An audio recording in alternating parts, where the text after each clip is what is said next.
Alright, so we have f of x equals the square root of x, and I want you to do three things. Graph it, give me the range and domain, find if it's even, odd, or neither, 1 and 2.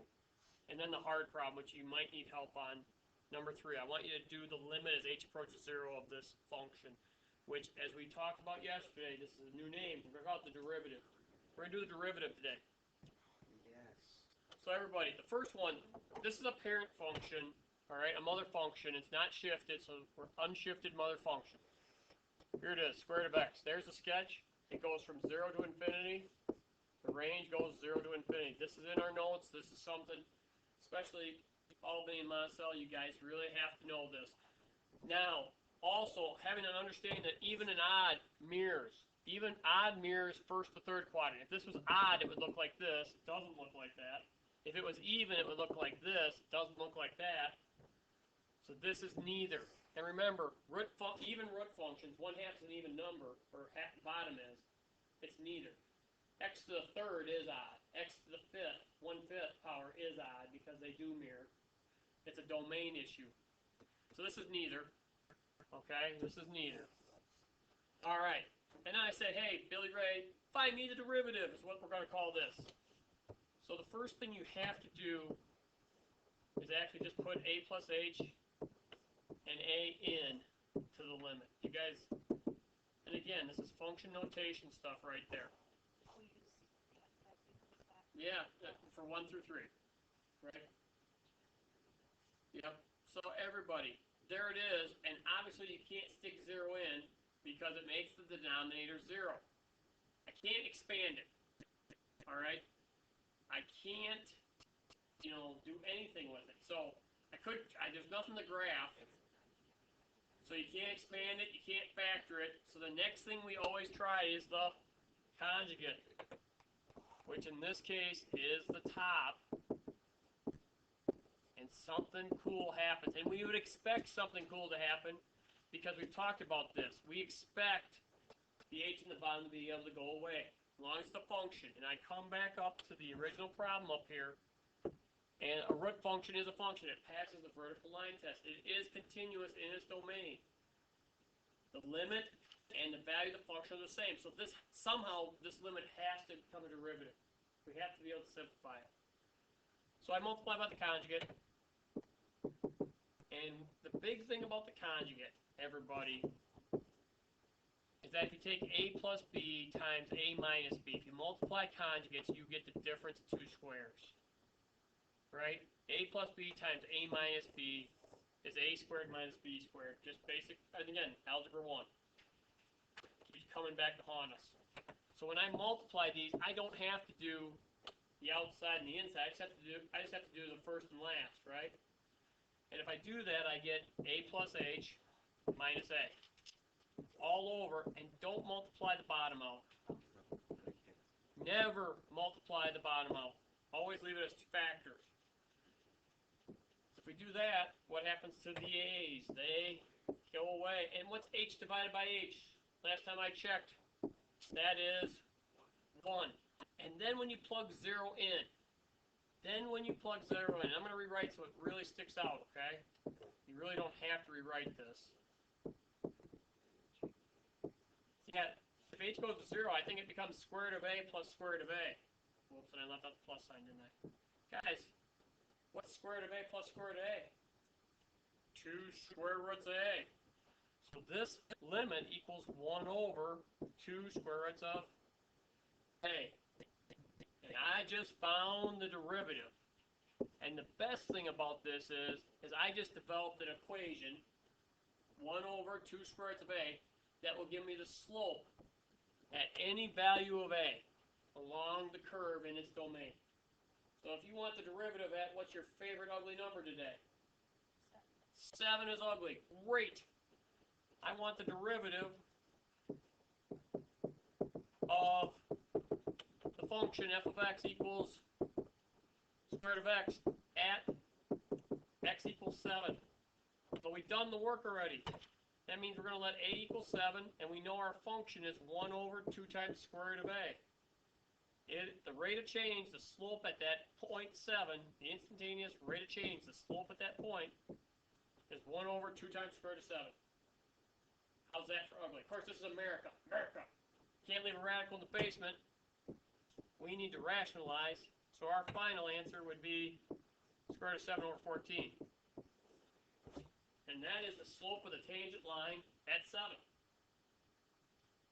Boom. And that is what we care about from calculus. And we are going to do these to Emily's dismay until she throws up derivatives. This is chapter 3. Yeah, you're throwing up now. Awesome. Because this is huge for us. This allows us to do everything. So then we can start filling balloons and pouring water out of bathtub and throwing math students who don't do their homework off of tall buildings. All right? All the fun stuff. All right? But we have to be able to take the rate of change. We have to be able to do the derivative. And we have to do it in terms.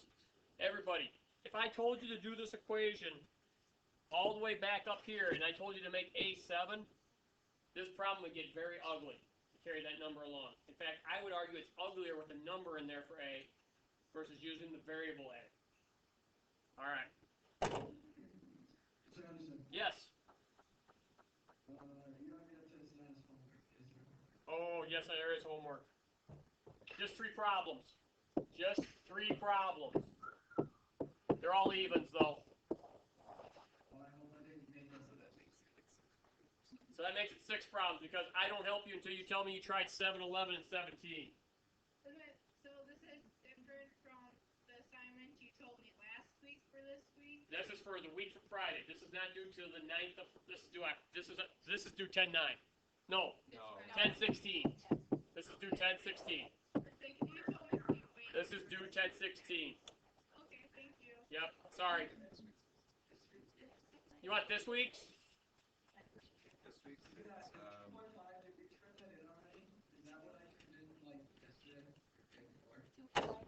I'm gonna pause the video. 625. So I'm gonna give you a function, and we're gonna find I'm gonna work up the derivative.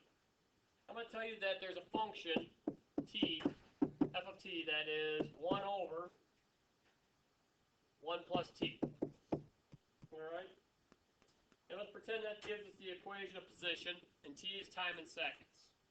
So obviously the derivative, based on our conversation yesterday, would be the velocity of this function. So I'm going to find the derivative of this function, which will be, if this is a position function, means I'm going to find the function that gives me velocity. Okay? And we will find these. I want to know the velocity at time equals 2 seconds. When we're all done, we're going to find the velocity at 2 seconds. All right? And again, the reason a derivative of position is velocity, I don't know what this curve looks like. Yeah, I do. Looks something like this, I guess. And I don't care, though. I don't care. We know that we can find the tangent line, right, at any point of A by bringing h to 0. I don't need to have a picture to do this. All right? So I'm going to start with, hey, I know that I can define the derivative, all right, of a function as the limit as h goes to 0 of f of a plus h minus f of a all over h. Now, could I put 2 in for a right now? Yes. Don't. Okay? Do it in variable terms. Now, everybody, one thing I saw is we struggled on the quiz, some of us, with our function notation. So I'm going to back up. Everybody, to do f of blank equals 1 plus blank. Right now, in the top function, I have t in here, right? But I don't have t. Yeah. I emailed them back. I was hoping you had them. I was going to ask next. Yeah, Mr. Collins forwarded that to me, but it's like super duper light, and I can't see what I got wrong and what I got right. Okay, is that the problem in Albany too? We have to be swapped, so. I finally made Mr. Collins forward me stuff. Okay, I tell you what, I'll start. Can I ask you a question, Albany? How mad would you be if it comes to one of you and you just and you run it off? That's fine. We all No, all right. Here's what I'll do tonight. Listen. So I will rescan yours up at Monticello, all right? Darn darker. I will rescan yours too, guys, so it's dark, because if hers is light, yours are light. And I will send it to, I'll send it to all 5 of you. And you should be able to just print yours. Is that fair? Yeah, sounds good. Now listen, I will do a problem here today. At the end of the day, and a couple of you are going to go, oh no, I did really wrong. All right? But so far, it hasn't been that painful. All right, coming back to this. Emails. So speaking of emails, did you get mine? Do you have my email? I have everybody's emails now, so I should be able to do it. Sounds good. All right. Everybody, in this function right now, I have a plus h. I want to make sure we all understand that function notation works this way.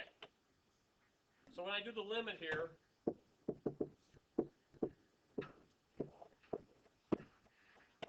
this becomes 1 over this whole pot of junk. Right? And if I do this one in red here, it's a. So I get 1 over 1 plus a. Now, remember what I said.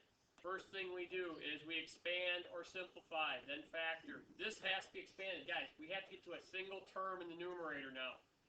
Because right now, do we all agree? I cannot, at this point, put h in. H is still in the bottom. All right? So I need a common denominator, all right? And I'm going to write this all out. And I don't know how good you guys are at Algebra 2, but this is what this is. It's 1 plus a plus h times 1 plus a. I just found the common, that's the first term, minus 1 plus a was on the bottom 1. That means I multiply by 1 plus a plus h on top and bottom of that term. And that's still all over h. What I did just now, guys, is I used this and this as the common denominator in the numerator of that top. But if I'm going to do that, I have to multiply top and bottom. Right, everybody? And this is where algebra kills us. Right? You can just see the possibility for math mistakes. All right? So, I have a common denominator. I'm going to write this out one more time. All right? All pretty like. Limit as h goes to 0. I see the top was 1 plus a. That's an a. That's an a. 1 times 1 plus a, I think we all recognize is 1 plus a. The minus sign, guys, be really careful. The minus sign is going to distribute to all 3. So minus 1, minus a, minus h. All over 1 plus a plus h times 1 plus a. Still at this moment, all over h. But we're going to learn a trick here. That h always flips up into the denominator. And I'm going to show you why right now. That h on the bottom will be over 1, everybody, right? So I can multiply right now by 1 over h, 1 over h. And what happens? The blue h flips up into the denominator here, right? I'm sorry, I circled the wrong spot.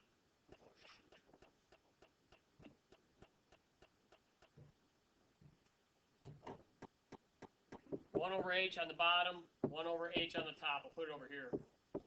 So I can write this limit. And usually I skip the blue step I just did, and I write this green step.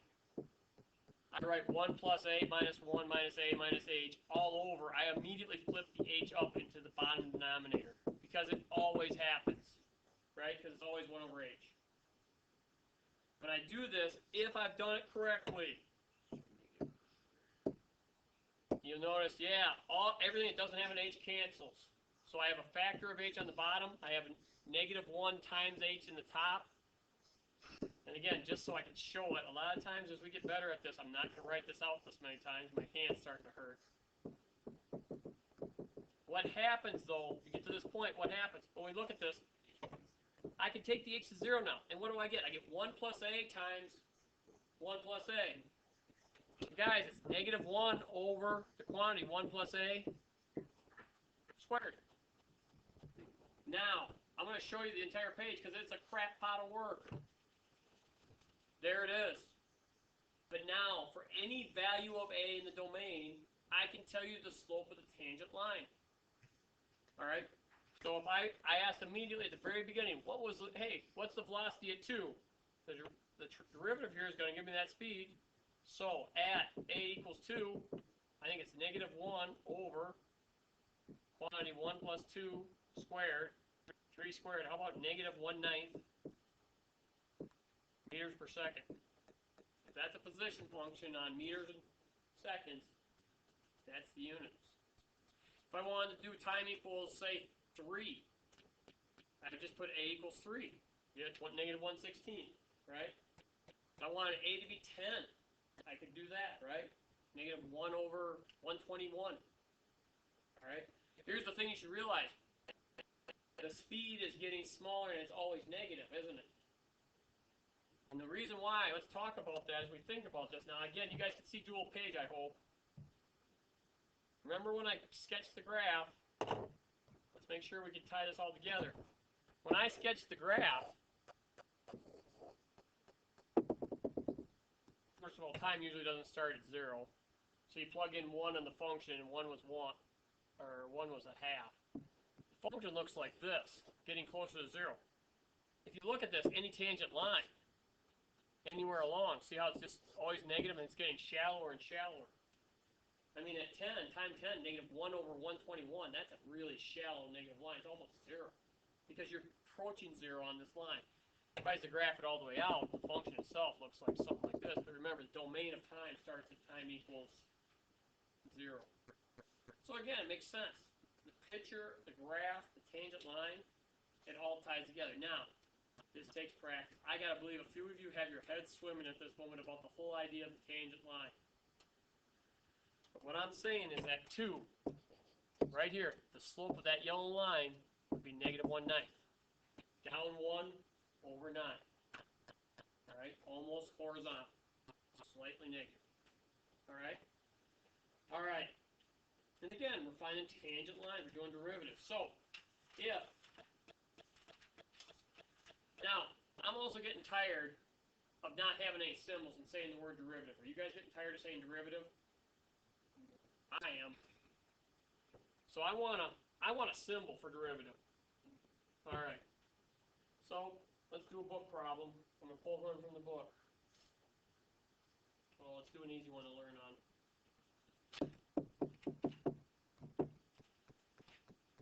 Three minus 2x. Hey, has anybody figured out the shortcut yet? All right. You're getting close? Closer. I'm All right. noticing similarities now. All right. It's really hard because I keep doing these root ones. The root ones don't jump out and bite you how they were. But the polynomial ones, the system should jump out right now. First of all, you guys all agree it's a function. That's a polynomial. So guess what? This sucker's got a derivative, right? Everywhere. Everywhere. It's continuous, no jumps, no removables, no infinite discontinuities. I'm tired of calling this derivative. So I'm going to give it a symbol. I want you to find f prime of x, which is the derivative. And maybe we'll call it f prime of a this time, at a. I could do x too, but f prime of a. I want to find this. Well, we've already been saying it. Now it's just a name. So this is equal to the limit as h goes to 0 of f of a plus h minus f of a all over h. And again, I'm not drawing the graph. Emily, this is for you. I'm not drawing the graph. I'm not bringing q back to p. But everybody, we should immediately recognize this is a secant line where h is going to 0. And you need to practice that, so this is second nature. This is an instantaneous, boom, tangent line. So now, again, I got a function notation nightmare to take care of. Can't wait to get to the shortcut.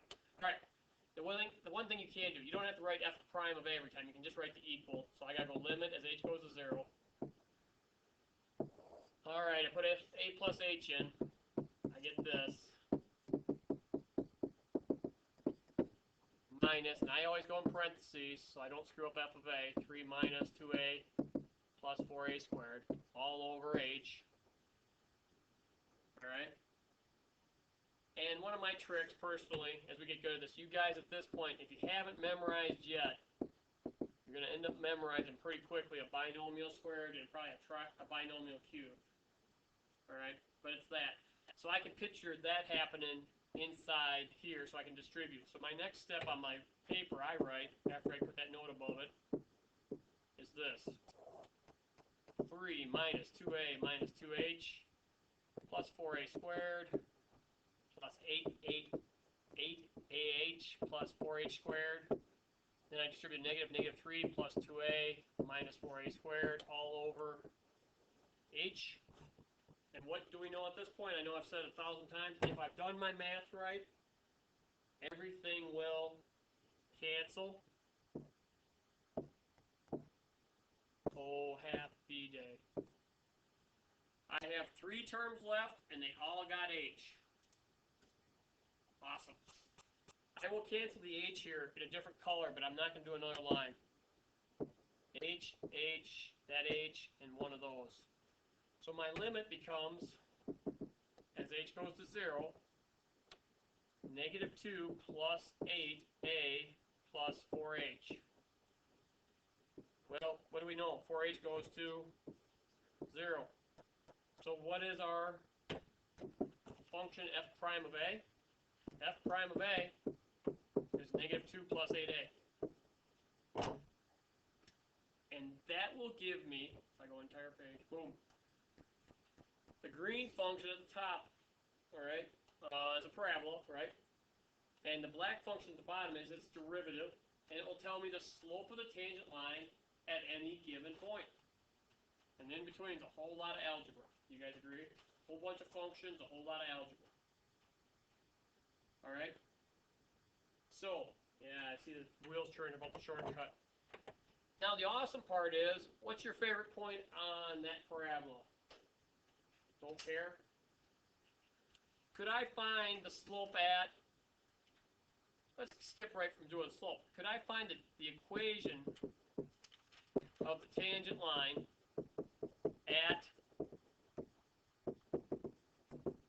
say, x equals 1? And that's what we're going to do now. All right, and just for a second, we're going to go dual page just for a second and talk about the graph. I don't need to have a graph to do this. Usually we won't have a graph. Whoops. You guys don't care about algebra 2. All right. The graph of f of x equals 4x squared. I don't know, half. It's a vertex. It goes through 0, 3. Right? It must be a little bit to the right. Oh, very little. I plug in 1. I get 5. 0, 3, 1, 5. 2. It's getting very big, so it's a little to, oh, it's the other way, I lied. You know, so, I don't know. I don't know if I care. It looks something like this. I don't know what it does over here, alright? I don't care. I just don't care right now for our discussion. What I'm asking you to do down at the bottom of this other page, find the equation of the tangent line at x equals 1. I'm asking you to tell me the equation of that blue line. I want you to give me either y equals mx plus b, or more, what we'll always use is point slope form. I want to know the point slope form of that line. I want the equation of that line. So I either want slope intercept, which Juda, I know you guys have done a ton of. But preferably, Juda, and this is new for you guys, you have to learn the point slope form. Which is, if I know the point, we'll call it x naught, y naught, and I know the slope, I don't have to plug it into the y-intercept. I can just literally write this equation. I just need to know the point and the slope. Boom, you're done. Now, the million-dollar question is, can I get point and slope on the previous problem? Well, I'm asking you to find the equation of the tangent line at 1, and I developed the derivative. You guys agree? That's going to give me the slope. Well, if I know the x value, can't I use the original function to find the y value of the point? Sure. This will take us just literally seconds. So if I come back, we'll come back to the graph in a second. We're going to come back to the graph in a second. We're going to go back to the previous page here. All right, it's a single page. Do you guys agree if you plug f of 1 in at the very top, you notice there's no prime. I'm back up in the green. 3 minus 2 is 1. 1 plus 4, I think it's f of 1 is 5. This parabola goes through point 1, 5. Now, if I use the bottom equation, and I go f prime of 1, and I go to this function right here, all right, Negative 2 plus 8. You guys agree the slope there is 6. I can write the equation of the tangent line now. Here we go. Y minus 5 equals 6 times x minus 1. And listen, on a quiz, on a test, you're done. Now, just because we understand slope-intercept better, I'm going to get this to y equals. Hopefully I don't make a math mistake. I think it's this. When I distribute the 6 and move the 5 over. Okay? So that's the equation. So let's look at our graph on the next page again. Make sure this kind of looks like it. We'll see how well I'm doing today. Yeah, my graph is crappy. Alright? So what that means is that my tangent line was not too good. We're going to redraw it in blue. It's doing something more like this. So it's got to be getting steeper. Alright? And again, you can see why I want, and I suppose if I draw it to scale, I do better. But you can kind of see it. Again, slope of 6 is very steep, right? Do we agree? Everybody, this is the slope over here. This is the ordered pair, right? 1, 5. And once you have a point and a slope, we can always write the equation of the tangent line. And that's what we're practicing. Alright? It is easier to do for polynomials. Did anybody see the shortcut this time? Yeah? Emily, you see it up there at Albany? I do. I think I do. You think you do? What is it? You have to deal with the A's, right? Like, your A's are gonna, like, cancel out, and so is your number that doesn't have H. Right. So I feel like you don't have to deal with all the A's. You just do your, Just stuff with X's. Absolutely, you are on it. That's the first step. We don't care about numbers. Emily, what do you got? For any quadratic, it's 2 times the leading coefficient A, and then x plus the e. Oh, that's true for quadratics. You're absolutely right. But listen, would that work for a cubic, Emily? Would it work for a cubic? All right. So you're so close. We're going to do a cubic. You ready for this? All right. We're going to do g of x. We're going to do x cubed. 2x cubed minus 4x. I want you to find g prime of x, the function, the derivative, okay, as a function. I want you, and now that could be g prime of a, but I'm going to do g prime of x. I'll show you the difference. And then when we're done, we're going to find the equation of the tangent line at, equation of tan line, say at, I don't know, x equals, I don't know, how about -1 for fun? We'll do it on the other side of the axis, all right? But we're going to start by doing g prime of x. And we're going to see if your system's starting to work, Emily, all right? All right, everybody. G prime of x is a derivative, so it is a limit. As h goes to 0, bringing q back to p, avoiding the graph, because Emily keeps yelling at me. And this time, let's see if you guys understand if I write it this way. Does everybody see the change I made?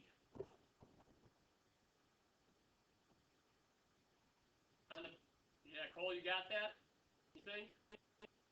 Or you just played the keys? Okay. Alright, so if I go back a page, everybody, just real fast. Up here was f prime of a, and a was here, right? I just put x here instead of a, so I just changed the a's to x's. Think about it. Instead of ending with a function of a, I'm going to end up with a function of x, and that's what we typically do. But a lot of times math teachers avoid that because it gets confused if there's x here and x in the derivative, but I think we're ready to jump. Alright, I still have to do the limit. So here I go. Again, I write the equal sign. I don't have to write g prime on the left anymore because it's implied working down the page. Oh, icky crap. X plus h cubed minus 4 times cubed minus 4 times x plus h minus the quantity, and now I don't have to change. The function stays in terms of x, which is nice, right? That's kind of the advantage of you doing of x, right? You don't have to change to a. Alright, if you haven't memorized it yet, little Pascal's triangle review might become in order. I'm just going to write it out. You'll have to believe me that this is correct. x cubed plus 3x squared h plus 3x h squared plus h cubed is x plus h to the third. Alright? So now I can jump and do the distributing. I write the equal sign, still equal to the g prime. It's implied on the outside. Limit as h goes to 0. If you guys, listen, you guys at Juda know me. Marcel and Albany, I will mark points off if you don't write the words limit. Alright? Because on the AP test, it's the same. Alright? I don't want you to get into bad habits, so I don't let you get away with anything. There's the 2 distributed. There's the negative 4 distributed. There's the negative on the original function distributed. Alright. Just a reminder, tomorrow is sports photo. That is tomorrow. So if you are a Whoop, whoop. volleyball player, a middle school basketball player, or a high school varsity volleyball player, please remember to bring your uniforms and your packets tomorrow. We will be starting at 2 o'clock in the afternoon. So we'll be a little earlier starting, and then we'll start at 2 o'clock in the afternoon. If you've not picked up a packet, please stop by the office and do so before you leave today. Also, middle school athletes, if you are in basketball and volleyball, you will need a packet for each picture if you plan on making a purchase. If you're just going to be in the team picture, you do not have to bring a packet for both. But if you are purchasing for both sports, you will need 2 separate packets for each sport. If you have any questions about that, please stop by the office and I'll be glad to help you out. Again, if you don't have a packet, please stop by. Thank you, and everyone have a great night. Jared Hansen, I need you to the office. Jared Hansen. Alright. We just developed a derivative of that cubic, that odd function actually, right? It was an odd function. The thing I noticed is what? It was an odd function. What do we notice about the derivative? It's even. Also, if you still pay That'd be fun.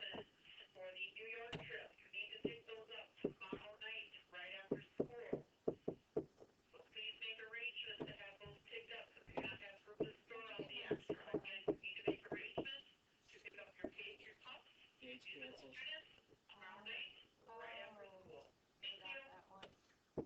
Everybody, I think I get 2. I get a slope of 2 at g of negative 1. I ask the equation of the tangent line, so I need to know the point. Well, I know the x value, so now I use the original function up here to get the point. At negative 1, I plug negative 1, I get negative 2 plus 4, I get 2. Oh, how's that for funny?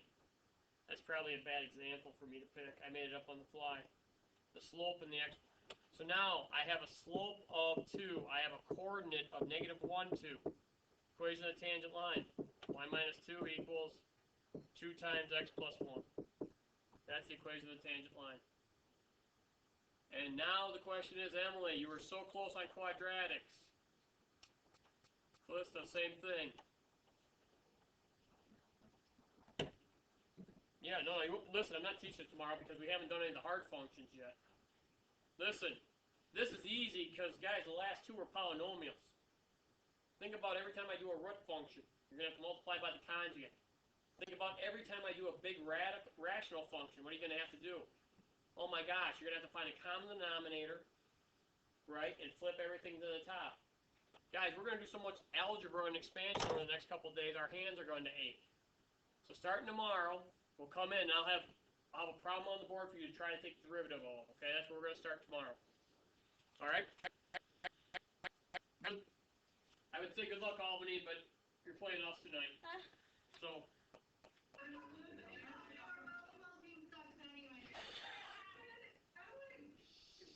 Now they're working hard. Give them a break. All right, we have parents night at 6:30. It starts right at 7 still, though. Yep.